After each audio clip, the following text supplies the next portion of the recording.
Welcome to Rubber Biscuit. Hey, that's me, in a striking likeness of my ears. And that is Patrice Bergeron. What is this? That's a symbol of a wonderful time in Quebec, Rob. Yes, indeed it is. And we'll go back in time and north of the border with Patrice Bergeron right after this brief program open.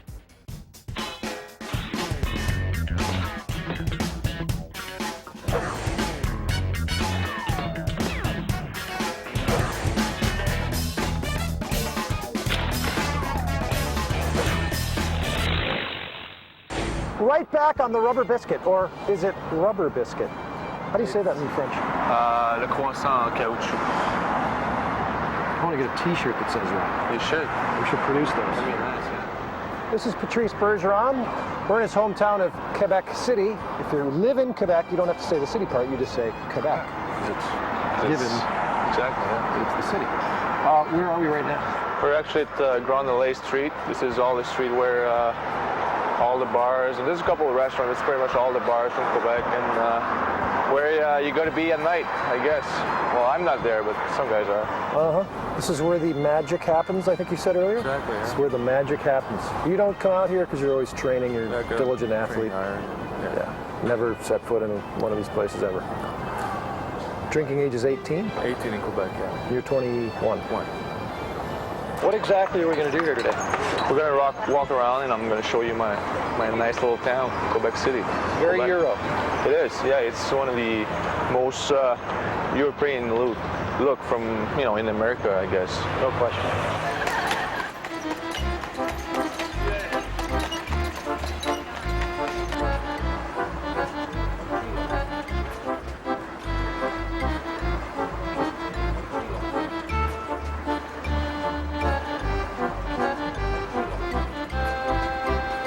What is that?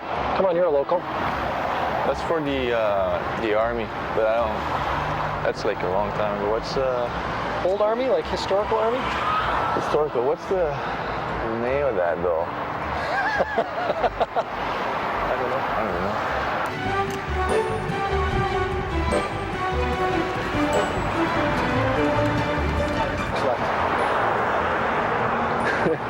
It's not always like that. These relatives of yours? Yeah. Is your brother? My cousin and What are they doing? I don't know. Hanging out in Quebec City, I guess. Did you used to dress like that? Yeah, when I was younger. That's how you got to be dressed like that to go to school. You do? Yeah.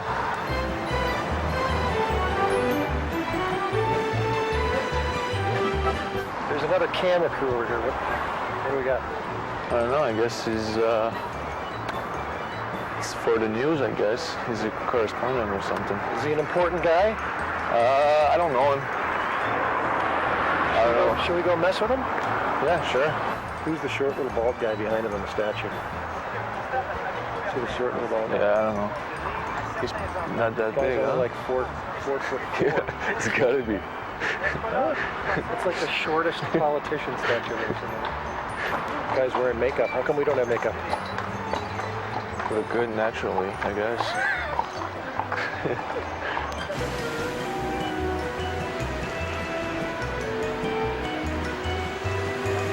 All right, Patrice, so thus far we've seen the heavy bar area, which is shocking to have a Nessun crew outside the bars. This is the Parliament. Yeah, Quebec Parliament. This is where it all happens. Yeah. The Lords, and they call them the Lords and the Commons. Yeah. Parliamentary form of government. Yeah. Just like Canada. Yeah, exactly. We also saw the museum, military museum. Military Museum that I couldn't remember the name. Yeah. We've seen the Battlefields Park, which is also known as Fields of Abraham. Yeah, exactly. We don't know why, but it's famous. It is. It's a famous guy, I guess. And it's a memorial for all the guys that died in World War I, II, and the Korean War, I think. Yeah, it is.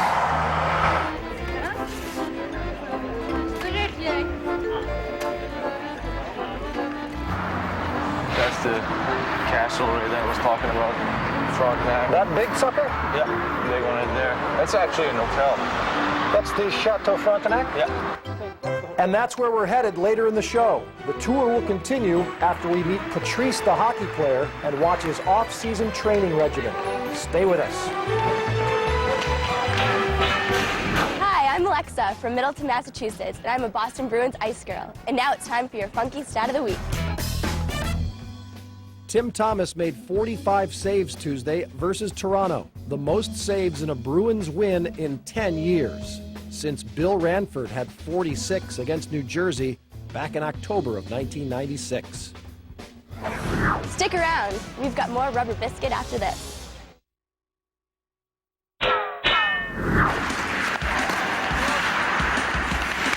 Back on the biscuit. Long gone are the days of showing up to training camp looking to get into shape. The NHL season runs year-round as it relates to conditioning. Patrice and his pals in Quebec get after it regularly. It's getting more and more important. I think, especially with the new rules, the game is so much faster now. So I think it's huge during the summer that you get stronger in your legs and get quicker as well, and the quick feet and all that stuff. So I think the off-ice workout is getting more and more important now.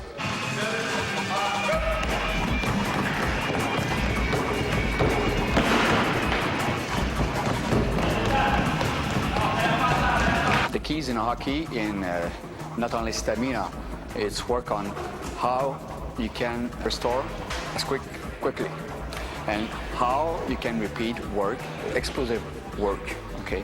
And this kind of circuit, you will see 6 different exercises: plyometric exercise, strength exercise, explosive weight training exercise, with a short rest, 45-second rest.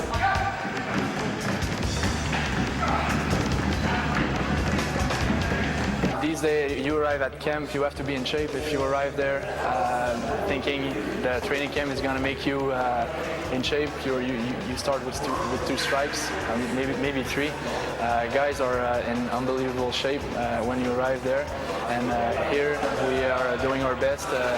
Even we're here now. We were on the ice this morning. We're going to go run for some stairs in the old Quebec or things like that. So we always keep ourselves busy to be in the best shape possible. Rivals on the ice during the season, friends and workout mates from the same home province during the off-season. Well, it's fun. I mean, we're all from here anyway, so if we're all training apart and everything, we kind of, we grew up playing as a team, so might as well work out as a team. We've been working out together for a couple of years now, and when we're on the ice, it's different thing. We compete, but off the ice, he's just a great guy, and he's a good friend of mine. We all know each other from before, so it's kind of but during the year on the ice, there's no compromise to make, for sure. You have to be 100% against your friend. That's one sad part of the game, but that's a part of the game. The game itself is not forgotten in the summertime. Lively scrimmages, equivalent to pond hockey, happen frequently.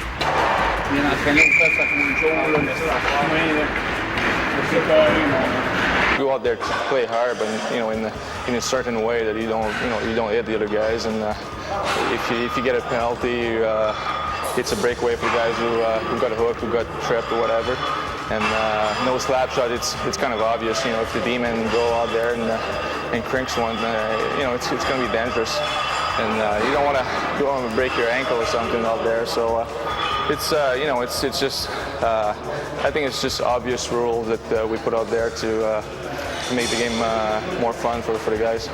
Pretty good practice when you get to skate with a Simone Gagne of the Flyers, or of course a Patrice Bergeron of the Bruins. This guy is just unbelievable. I mean, he got drafted by Boston when he was 18 years old, and year after year he was improving, was getting stronger and better, and now he's going to be one of the greatest players of this year in the NHL. One good quality that he has, he always looking to get himself a better player, try to find a way in the gym, on the ice, off the ice. He's very professional, even though he's a very young guy, still in the NHL, performing at that level. I mean, he's a very impressive player. Ah, fun in French-Canadian, that is. Hey, Patrice, what's your favorite TV show? Rubber Biscuit, right? Yeah, that's right. Well, we'll have more of it in just a moment. More with Bergeron the tour guide and Bergeron the hockey player when we come back. Hi, I'm Mrs. Leslie Bolton. I'm from Portsmouth, New Hampshire, and my favorite player is Patrice Bergeron.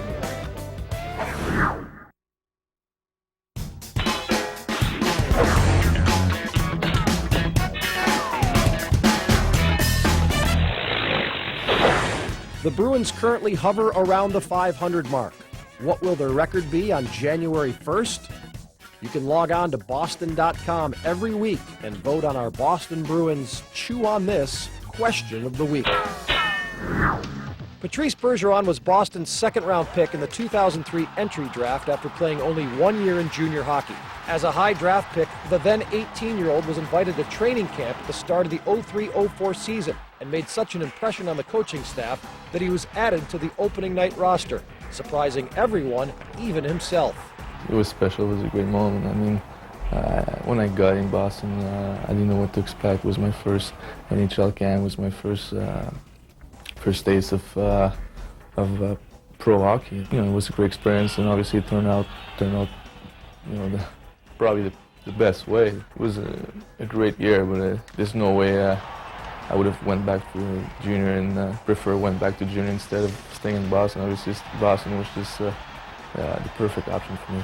At 18, Bergeron was the youngest player in the NHL, but he didn't waste time proving he belonged there, scoring his first NHL goal in just the 5th game of his young career. We were in LA playing the Kings, and I think we were down 3-2, and we won the power play, and Samsonov, I gave the puck to Samsonov, and Samsonov, he was on the half wall and gave it to Rolston, who was playing the point, and he just took a shot at the net. Rolston a shot. And I just took the rebound. Save, score! Patrice Bergeron, his first NHL goal! It was a great moment. I mean, I'll never forget. Bergeron was one of the NHL's top rookies in 03-04, notching 16 goals and 39 points. But for all of his success, the Quebec native was also adjusting to life in Boston and the NHL. Away from the rink, Patrice worked on learning English and getting used to his new surroundings. Fortunately, support came from teammates, such as former Bruins captain Joe Thornton and veteran Marty Lapointe, who even invited Bergeron to live with him and his family. You know, I've learned so much on and off the ice. I mean, my first year, Marty Lapointe was there, and I think I've said that 100 times, but if not more. You know, he helped me so much. I'll never be able to thank him enough. After Patrice's rookie season, the NHL lockout put a hold on his young career, but he returned to the ice in 05-06 with a stellar sophomore campaign, leading the Bruins with 31 goals and 73 points as part of a deadly top line with Brad Boyes and Marco Sturm. Patrice Bergeron for Brad Boyes. Boyes to Sturm. Sturm centering pass. Score! Bergeron gets the goal. Bruins lead 1-0. But the Bruins struggle to find consistency in the 05-06 season, an experience that has taught Bergeron that there's always room for improvement. You know, when your team's not having success, I mean, you look at yourself and you think that, you know, maybe you should, you know, you could be able to bring something more to the team. And obviously last year was a tough year. You know, we're trying to forget about it, but at the same time, you have to learn from it so that it doesn't happen again. And though he may be the budding face of the Bruins franchise at just 21 years of age, Patrice is still taking the time to learn from the veterans, sharing the ice with him. I've learned from the older guys. I mean, the veterans. I mean, Brian Leach was there last year, and then Muzz, Glenn Murray's still here. I'm still in a learning process. I mean, you know, I've played for 3 years, and I got a lot of stuff under my belt right now. And you know, obviously, it's the more I learn, the better I become. You know, as a kid, you know, growing up, you always want to play in the NHL. You know, it's far away. You know, and the more you get close to it, it's it becomes your goal. And now that I'm here, you know, I appreciate the fact that, you know, the fans like the way I play, and then that's what gets me, you know, gets me going on the ice. And I want to always get better, and as a player, as a person, and learn from the guys. Patrice Bergeron wins it in overtime. From a current Bruin to once a Bruin. Out to Middleton. Middleton with O'Connell coming out. Middleton trying to move right in. Scores! A fantastic goal by Rick Middleton. When I got to Boston, I always remember my first day walking into the hotel up in Fitchburg. I had been traded from the Rangers, and I hadn't met any of the players yet. And I told Wayne Cashman the story the other day, as a matter of fact. I'm walking down the hall, and I got my bags over my shoulder, and I walk by this door, and it's open. I don't look in. I keep walking, and I hear, "Hey!" So I turn around, and I look back in the room. Here's Cash sitting in there. He's got his feet up, cowboy boots on, and drinking a beer. He says, "Come on in." He always talked like John Wayne. "Come on in." So I come in, and have a couple of beers. I haven't even got to my room yet. I'm saying, I'm going to love this team. And that's the way it was. It was a team that had fun but played hard and won for the most part. In those days, they had a nucleus that kept going. You know, Bobby was gone and some of the Cup guys were gone, but Cash was still there, Chief was still there, Cheesy was still there, Dallas Smith. They had a great nucleus from the Cup years that kept moving and kept that tradition going. Clears it to Rattel, the Midland, scores! Rick Midland from Rattel, and Rick Smith, and the Bruins win it in sudden death overtime.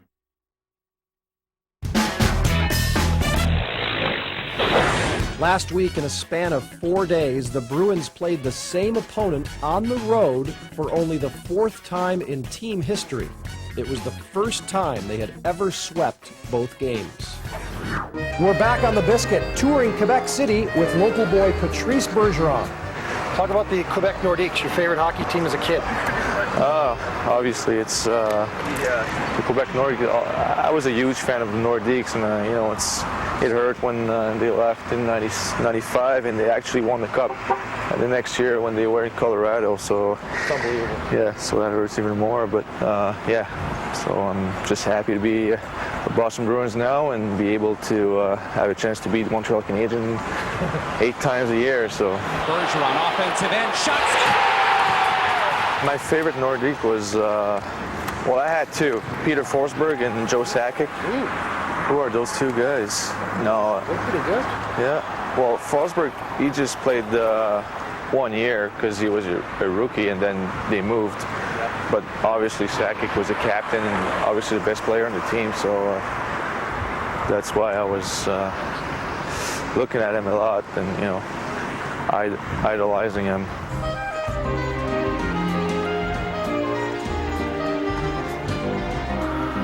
Top of the hill is like bars and restaurants. Bottom of the hill is like better restaurants. Better restaurants, yeah.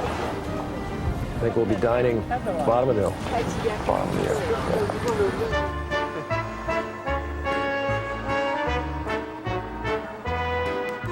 You don't look like him. I do. Idolizing him. Hey, she's checking you out. Look at that gal right there. She was just checking out Patrice Bergeron. What's going on with that? So you don't know anything about the flag? It's just a cross? I don't know why 2 crosses and I don't know what about. Did you go to elementary school? Did you go to school when you were growing up? I went to school. Were you homeschooled at the rink? I have, well, obviously a mom and a dad and 1 brother. His name is Guillaume. He was actually down in Boston last year, just trying to learn English, and that was good for him. It was awesome for me too, just to have a member of the family with me. And play hockey? Yeah, he used to play when he was. That's why I started playing hockey, because he was playing, and he stopped now. He's just studying now, and don't get hit by a French-Canadian car. It's the worst way. Yes. Oh. So he's just studying now? Yeah, he's just studying now, and here actually at Laval University, where we saw earlier at the Peps. Yeah, working out. How's that Fear of Heights treating you? It's all right, as long as I'll take a look down like this. Whoa! Whoa! I'm fine. Here's another bad do. I'm from Quebec, Rob. Does that mean that I have a bad do? No, there's exceptions. Oh, okay. No, you got like secret agent movie star hair. Okay. Oh, no question. Saw that. So we're now at St. Louis Street, and we're going to go check it out a little bit and see the Chateau Frontenac, and later on we're going to go eat. Named after Marty St. Louis, right? The St. Louis Street? Yeah. That makes sense. Yeah. This is actually one of the oldest houses in Quebec. It's now a restaurant now, but it used to be a house. Food's not as good as your 2 first choices back a little bit further. No, well, it's close. But we're looking out towards like New Brunswick. Exactly, Maritimes are over this way. In this street, you can take an elevator down the side, kind of an elevator, a tram down the side of the hill. And you get right to the street, and it's actually a very nice street of Quebec City. My grandfather used to have a boat, and we were cruising down the St. Lawrence River. Really? Yeah, it was pretty fun. What kind of boat did you have? Just a speedboat? Yeah, kind of, not that fast. But it wasn't a sailboat, it was a No, it was motor? motorboat. So here we are in front of the Chateau Frontenac, at the end of a road in front of the St. Lawrence River. And it's actually the same street that we took to get here from Grand Allée to St. Louis Street. And it always has been an hotel. It was built in 1892. Moi, mais j'aime la nouvelle. Okay.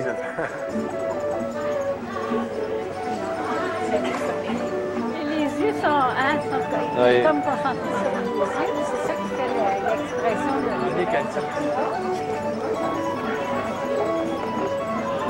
You're thinking about beer. I'm thinking about money. Money. How about pass? A tremendous memento from a tremendous day. Thanks, Patrice.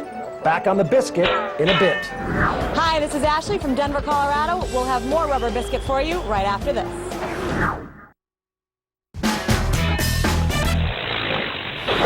We're back here in Boston, remembering fondly our time in Quebec. Thank you very much, Patrice. pleasure. It was a lot of fun.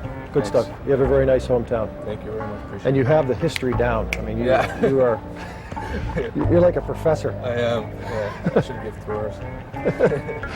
There it is. Hopefully someday we can auction that off at the end of the year for charity, raise a little dough for someone. I think everyone would want that caricature right there of Patrice Bergeron. We'll see you next week. Rubber Biscuit.